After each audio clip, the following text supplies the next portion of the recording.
Greetings, it is time for another monetary creation report where we can evaluate whether my atom thesis, which indicates that technological deflation in the economy is pervasive and rising exponentially in its quantity, is true or not.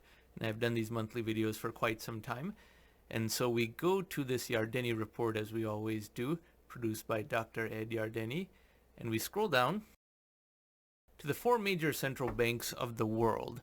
These four central banks comprise about 85 to 90% of the entire world's balance sheet expansion, money printing. These are the US Federal Reserve, the European Central Bank, Bank of Japan, and People's Bank of China, as indicated by the color code over here. And as we can see, all of the major central banks are deprinting but are still at a level much higher than they were pre-COVID. And remember that printing is borderless, meaning that printing from one central bank flows into the other country pretty seamlessly. That is why some central banks have done much more than others, but have not seen local inflation in proportion to the amount that their own central bank has done. And since money printing is worldwide, these individual central banks don't matter that much. It is only the grand total that matters. So that brings us to this chart over here. I contend that this is an exponentially rising trend because technological progress is exponential and therefore deflation derived from such is exponential. However, since this is an unwinding of the pre-COVID amount, some could say this is linear too, but I say the actual number has to be over here, and this line has to get around here by this time frame just to keep up with the mega trend of technological deflation. And so even though the grand total is $26.2 trillion, it has to be closer to $37 trillion about a year from now. Just to get back to the trend line, that does not mean that it will be at that point exactly then. There has to be a shock event that causes more money printing, just like we had a shock event over here. But this exponential trend is evident because it does match up to the amount of technological deflation one must expect in the economy based on the percentage of the economy that is high-tech, and I have many videos on this channel about that. Furthermore, this being exponential, the growth rate of this grand total amount also matters, and I contend it has to be in the 16 to 24% zone. So let's see this next chart. This is the annual growth rate of the chart we saw above, and as you can see, it rarely even gets to what I would consider the lower end of the optimal zone, 16%. Every time they print money, they think they can undo it by deprinting money, sometimes even going negative, and they always have to go higher again, and that is what they're doing now. Instead of being at 16 to 24%, they are at minus 5%. During COVID-19, they went to a very high peak, 43% plus in February of 2021. That is a level at which even I say there can be temporary inflation, but emphasis on the word temporary because once this gradient goes back down, then the one-time spike in inflation also dissipates, and that's what we will see in part 2 of this video. But minus 5% is more than enough of an offset of this spike and is not keeping this growth rate at the 16 to 24% level. Even the lower bound of 16% is what it should be at. And that's why I say it would take another $10 trillion of money printing just to get back to the normalized zone. It will take a real estate bust for that to happen, and that is something I also speak about on this channel, but that is the shoe to drop. And now we go to the next chart. Central bank money printing as a percentage of GDP. And this is particularly interesting because in the United States, a lot of conservatives and libertarians talk about how bad the money printing is as though the United States is the only country in the world. They say the Federal Reserve has printed so much money that gold should rise in price or silver should rise in price. Whereas as a percentage of its GDP, the same color code for central banks as we saw a few minutes ago, the United States is the joint lowest with China. Only 30% of its GDP is what the United States has done as money printing. And this is cumulative money printing, while GDP is an annual metric. But these four are apples to apples compared in that equivalent metric. Europe has actually done much more money printing than the United States. You would think Germans are the people most afraid of money printing, but they got to a point that was twice as much as the highest point the United States got to. Even their deprinting now, which they should not be doing, still has them at a level much higher than the United States ever got to. But the highest of all is Japan. They have done 4 times as much as the United States has done, 126.4% of their GDP. And they still don't have high inflation. Even the people who falsely claim that the United States has high inflation, they don't claim that Japan's inflation is unusually high. And this is, of course, because of what I said a few minutes ago, that the money printing that Japan does actually flows into the United States and to China. And that is why all of this should only be looked at as a worldwide total, because technology is also borderless. But there is so much ignorance about money printing in the media. People saying the Federal Reserve has printed so much money, that's why gold should go up. And gold has not been going up for 12 years that this money printing has been occurring. But even worse, they act as though the United States is the only country in the world. But now when we take this grand total again, we come to this chart, and this is the mysterious decoupling that is new. The US S&P 500 keeps failing to fall. It falls a little bit, but then reverts back to a high level. Falls again, reverts back to a high level, even though this deprinting has been going on. There has been a tight correlation between these two for a long time, and that's why I did a lot of these crash watch videos. The S&P 500 should be over here by now, 36 to 3,700, not 4,500. This departure is new, and I have explored what this could be due to. There was some suspicion that there is a new type of money printing going on, but that is in fact not the case. I've ascertained that. The second hypothesis is that the real estate market is frozen in very low transaction volume, so prices are not adjusting down. It's very analogous to a person holding their breath. They can hold their breath for a certain amount of time, but not forever. At some point, the price adjustment has to occur because sales volume cannot stay low forever. Some people ultimately do have to sell their homes, and that could cause a normalization. Another hypothesis is that technology has adapted to a point that it can generate more value per dollar of printed money than before, partly due to the AI boom. That would be the most sophisticated and the most optimistic view of the whole thing, but I have not yet found enough evidence via which to ascertain anything about that hypothesis. So now we go to my QE scorecard. This scorecard is familiar to longtime viewers. On January 1st, 2020, I said that the amount of money printing in this upcoming decade, which is 10 years from January 1st, 2020 until December 31st, 2029, would be a certain amount based on my belief in the exponentially rising amount of technological deflation that needs to be offset. Whereas the economics establishment, they still cannot admit that this money printing was more than a one-off. And since $23 trillion is what was printed in the 2010s, since the beginning of QE until the end of 2019, their belief is that this decade would naturally see an unwinding of this $23 trillion because they don't understand how technology is deflationary and software does not have any cost of production. And that is why money printing is not in the form of more money chasing the same goods. It's merely in the form of more money chasing more goods. Some of those goods are software, and that software has unlimited supply. So therefore, there cannot be inflation. So I said that this decade would have $50 to $100 trillion of new money printing. $100 trillion if it is still done in the manner that it has been done up to this point, which is bond buying. I say bond buying is too narrow of a form of money printing, and that is why it's distorting the whole economy and drawing valuable life energy from all other sectors of the economy at the expense of buying mortgages and treasuries. But $50 trillion is all that is needed if it is in the form of cash sent directly to people, in a manner that offsets income tax one for one, and by the end of this decade, it is in fact economically and technologically possible to reduce income tax on humans to zero. It is not politically possible, I get that, but it is technologically and economically possible. Whereas the PhD economists, of course, say that negative 23 trillion is what will be done. And now we are about 4 years into this decade, because we're in late 2023, and how much has been done since January 1st, 2020 to date? Plus 8 trillion. So which prediction is more on track? Theirs, minus 23 trillion total, which now means 31 trillion of reversal, or mine, 50 to 100 trillion. And remember, this is exponential, so even if almost 40% of the way through in calendar time is only 8 trillion, there's plenty of time for the remaining 42 to 92 trillion because of the exponentially rising diffusion of technology through the economy. Now we proceed on to part 2 of this video, where we look at the inflation situation and where reality is relative to the media narrative and people who want to sustain a victim mentality.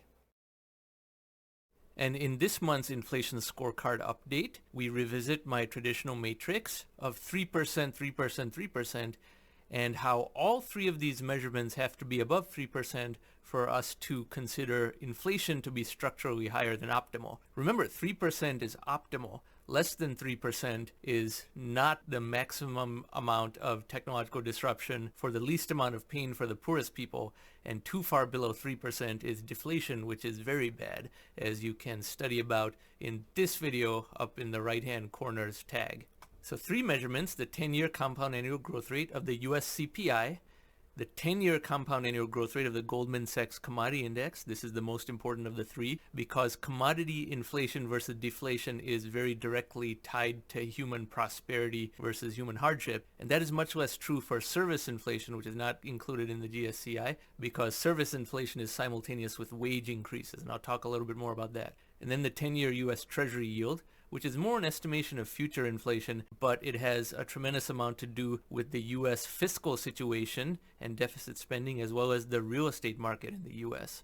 So I won't go into as much detail as I go through all 3 of these each month, because that's a lot of repetition for long-time viewers. For new viewers, you may want to see earlier month videos in this same series for greater explanations, but we'll run through these 3 pretty quickly.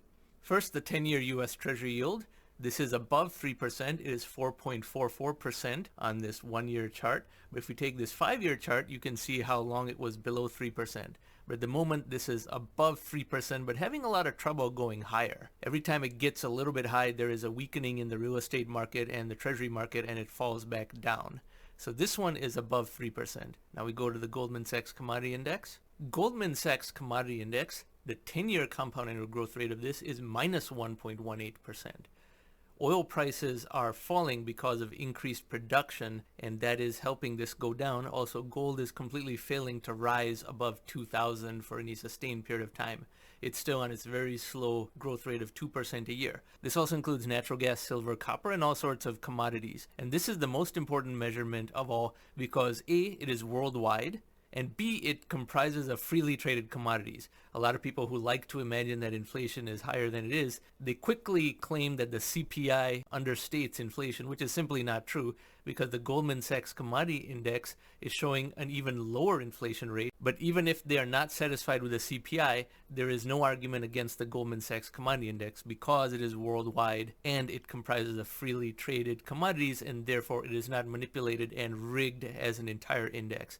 Even if the price of oil is managed for a short while, that's just one commodity out of many.